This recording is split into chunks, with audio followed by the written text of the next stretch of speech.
Il y a tellement de personnes qui m'ont écrit, Lily, l'Australie c'est mon combat à l'heure ci. J'ai envie d'aller en Australie travailler. Comment on fait pour aller en Australie pour travailler? Tout ça, et il y a tellement de personnes m'ont posé parce que j'ai fait une série de vidéos sur mes différents réseaux sociaux. Ceux qui me suivent pas encore sur Facebook et autres, j'ai fait aussi des directs là-bas où les gens disaient être intéressés. Alors aujourd'hui, le sujet de cette vidéo, c'est l'Australie. Nous allons parler de l'Australie. Comment faire pour aller travailler en Australie pour ceux qui sont intéressés pour aller travailler en Australie. Alors si c'est quelque chose qui t'intéresse, reste jusqu'à la fin de cette vidéo.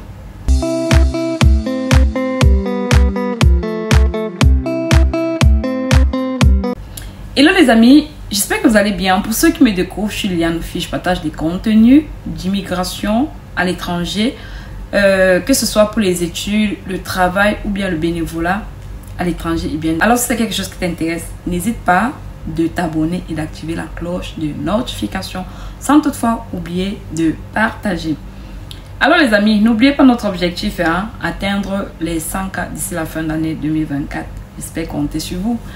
Et aussi, n'hésitez pas de me laisser les pouces en l'air, les j'aime et autres. Les amis, ça m'aide énormément et ça m'encourage à créer davantage des contenus pour permettre, pour vous donner des informations pour la réalisation de votre projet d'immigration. Alors, sans plus tarder, on va commencer. Bon, les amis, il y a tellement de personnes qui m'ont posé cette question. Lily, je vais aller travailler en Australie, comment faire et autres. Les amis, déjà, je vais vous dire quelque chose. Pour aller travailler en Australie, il faut savoir que l'Australie et le Canada, ils ont des procédures un peu similaires. Ils ont des procédures un peu similaires dans le sens où pour ceux qui veulent aller avec la résidence permanente, vous avez besoin par exemple de faire l'évaluation du diplôme. Sauf qu'au niveau de l'Australie, l'Australie tient compte du diplôme et de l'expérience professionnelle. Par contre, au niveau du Canada, le Canada tient compte juste de votre diplôme. Mais par contre, l'Australie tient compte des deux. Et ce qui est bien sur l'Australie, c'est que si vous n'avez même pas de diplôme, sachez que vous pouviez aller en Australie en tant que résident permanent. Oui, c'est possible. Et cela, il faut commencer par quoi? Il faut commencer par l'évaluation de vos compétences. Je disais tantôt que pour l'Australie, vous avez besoin, par exemple, si vous n'avez même pas de diplôme, si vous avez une expérience conséquente, c'est-à-dire à partir de 5 ans d'expérience, vous pouvez faire votre évaluation de compétences. Et votre évaluation de compétences, ça dépend de l'organisme, parce qu'il y a plusieurs organismes en fonction de votre,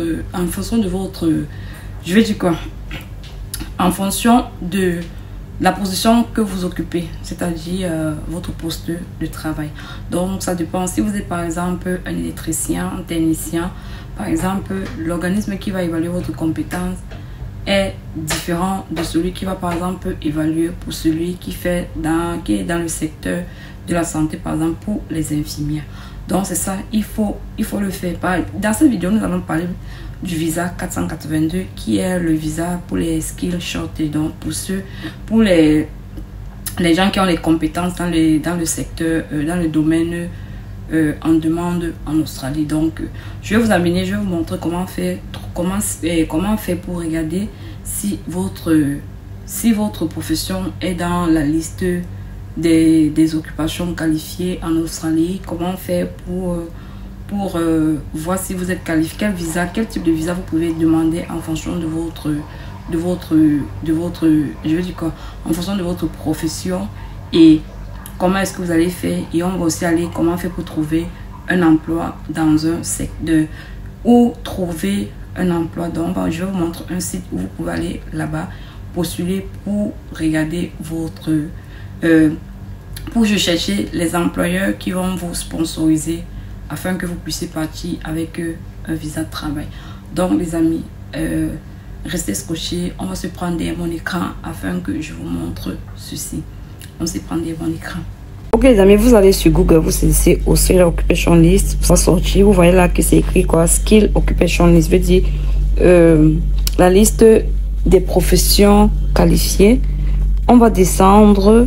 On va taper, je vais prendre par exemple, si vous voulez connaître comment, si votre profession fait partie de ces, si vous voulez savoir si votre profession fait partie. Vous allez juste taper votre profession. Je vais taper cook. Bon, vous voyez, on va saisir cook. Cook veut dire cuisinier. On a, ok, quand on descend,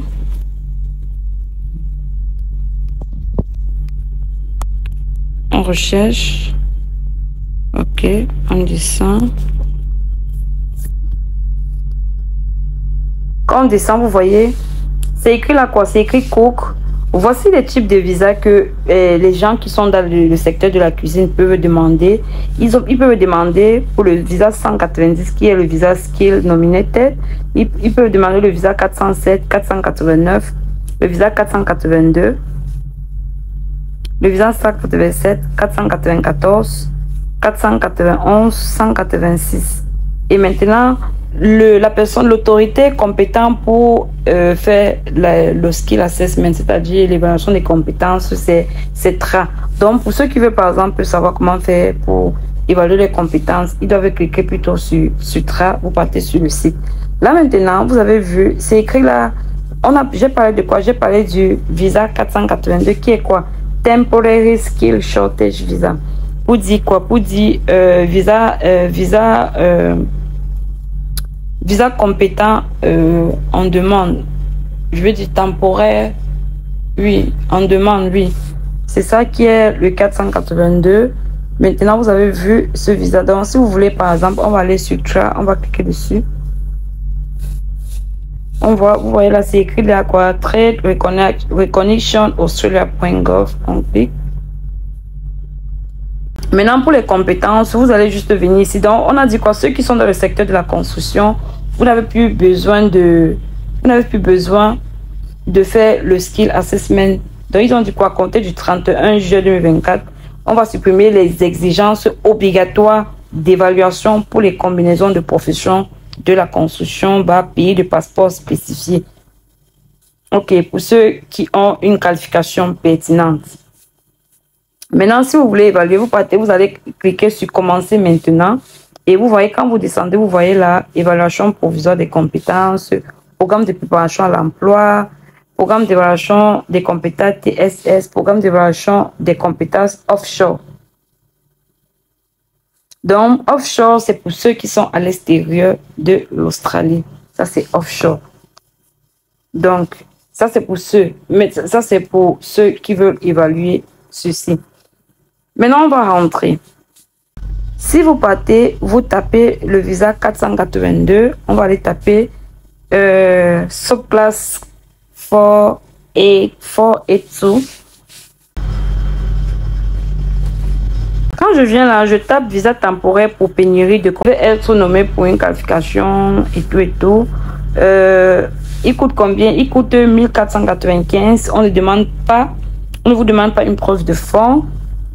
Et que vous pouvez rester de 2 à 4 ans. Et maintenant, le délai de traitement, c'est à vous. Vous allez checker. Et maintenant, pour les détails, on va voir les détails. Donc, pour les détails, on dit dans une profession figurant sur la liste des professions qualifiées à court terme admissible, avoir au moins 2 ans d'expérience professionnelle pertinente et connexe, bénéficier d'une évaluation des compétences, travailler uniquement pour votre sponsor et répondre aux normes minimales de la maîtrise de la langue anglaise. Donc, vous deviez parler la langue anglaise. Vous deviez avoir un test de langue. Et le test de langue, on vous demande bien le minimum. Et le minimum qu'on demande, c'est le ICE 5.0. Donc, on vous demande 5. Et 5, c'est juste pour ceux qui sont débutants. C'est équivaut au niveau B1. Donc, voilà ça. Et pour ceux, si ça vous intéresse, vous voyez, c'est écrit là, appliquer. Donc, vous deviez avoir un emploi et tout et tout. Avoir un emploi, avoir votre test d'anglais. Et le skill assessment, on a bien dit, ce n'est plus obligatoire pour ceux qui sont dans le secteur de la construction. Mais pour ceux qui ne sont pas dans le secteur de la construction, vous devez faire. Par exemple, là, on a pris le cas de quelqu'un qui est dans le secteur, qui est un cuisinier. Maintenant, comment on fait pour trouver le travail? On va aller, comment on fait pour trouver le travail? Donc, vous avez vu que pour un cuisinier, vous avez vu les différents visas qu'un cuisinier peut appliquer. On a vu ça tous ensemble. Alors maintenant, comment on fait pour trouver un emploi? Vous venez sur Google, vous allez saisir SICK. Vous avez vu, on a saisi sur Google, on a saisi SICK. Vous venez là, on va par exemple aller saisir Cook. On va saisir visa 482 sponsorship. Sponsorship Cook, par exemple, on va saisir. On va descendre. Vous voyez là que c'est écrit quoi? Chef with work skill. Là, on donne les requirements. On va cliquer dessus pour voir. Quand on baisse, on descend. Vous allez lire les requirements. On va descendre et vous pouvez appliquer. Maintenant, allons-y pour le prochain. 80 000 $ à 115 000 $ par année. Et c'est où? C'est en Melbourne, Victoria. Et quand on descend, vous voyez quoi? Qu'est-ce que vous voyez? Vous voyez, on écrit là, avoir au moins 4 ans d'expérience et plus. Et quand on descend, on dit postuler des... On dit votre candidature comprendra les questions suivantes et tout et tout. Maintenant, quand vous montez là, ils ont dit qu'ils pouvaient donner le visa sponsorship. Donc, quand on lit, parrainage disponible pour le bon candidat.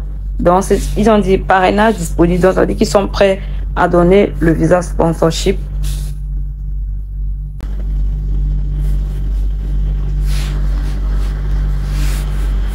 Voilà, il y a de cela 16 jours. Quand vous regardez, vous baissez, vous voyez, ils disent que le parrainage est disponible pour les bons candidats. Le visa 482, maintenant au visa 186 PR. PR veut dire permanent resident, pour la résidence permanente. Parce que le visa 186, c'est la résidence permanente. Vous voyez que on vous dit que vous pouvez avoir le visa 482. Évoluons. Donc, vous devez lire. Vous voyez, c'est écrit. Bon, quand ils disent qu'ils ne donnent pas, ils disent que sponsorship of visa is currently unavailable. Donc, ça veut dire qu'ils ne sponsorisent pas de visa pour ce cas-ci.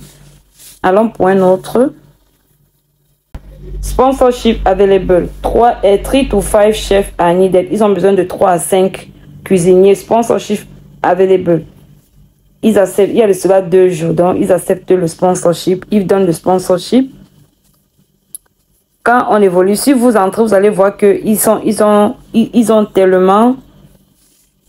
vraiment besoin des personnes et avec ils sont prêts à sponsoriser pour les visas. Vous voyez un peu, ça c'est le cas des cuisiniers. Vous voyez un peu. Donc, si vous partez, même vous prenez le cas par exemple des infirmières. Pour les infirmières, vous devez faire votre skill assessment. C'est obligatoire pour les infirmières. Vous faites votre skill assessment. Alors, on peut taper pour nurse. On va dire visa 482 sponsorship nurse. On cherche. Ok, vous voyez. Et on va regarder ceci.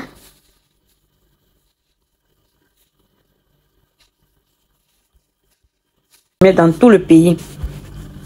Donc, apparemment, c'est une agence. Ils disent quoi? Soutien à la réinstallation interétatique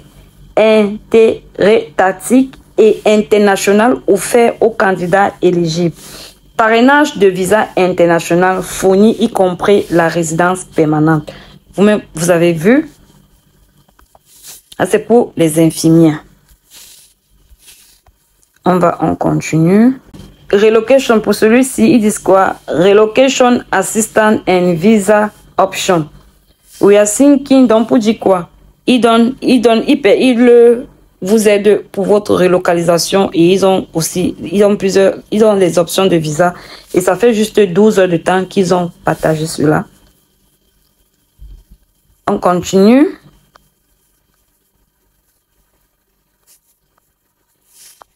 Vous voyez, c'est écrit là open to sponsorship. Ça veut dire qu'ils donnent le visa sponsorship. Donc, si vous essayez d'entrer dans les différents emplois, vous allez voir que il donne le visa pour le sponsorship. Vous voyez un peu, regardez ici là. Register nurse relocation and visa for A2 sponsorship opportunity available. Ils disent qu'ils donnent le visa sponsorship. Donc, ça veut dire que vous, pour le rechercher, vous faites votre CV, votre lettre de motivation et vous postulez. Ceux qui sont dans le secteur de la construction, vous n'avez pas besoin, on a dit d'ici le 31 juillet, vous n'avez pas besoin de, jusqu'à la fin de, on a dit le 31 juin, à partir du 31 juillet, vous n'avez pas besoin de skill assessment. Ça sera plus obligatoire pour ceux qui sont dans le secteur de la construction. Mais pour ceux qui sont dans un autre secteur, vous avez besoin du skill assessment, par exemple les nurses, les informaticiens et autres. Vous-même, vous avez vu comment j'ai recherché, donc je vous encourage à faire pareil. Vous voyez ici, ils disent quoi? Relocation and 482 visa programme. Ils vous donnent le visa 482.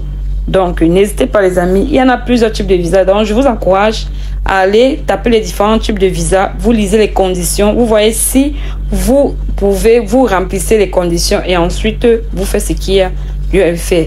Donc, vous voyez, je vous ai dit que pour faire le skill assessment, vous n'avez pas besoin, il vous faut seulement une expérience et votre diplôme. Mais pour ceux qui n'ont pas le diplôme, ne vous inquiétez pas. Donc les amis, j'espère que vous avez vu comment faire pour aller en Australie avec un visa travail. Sur ce, on va se dire à très bientôt. Bisous.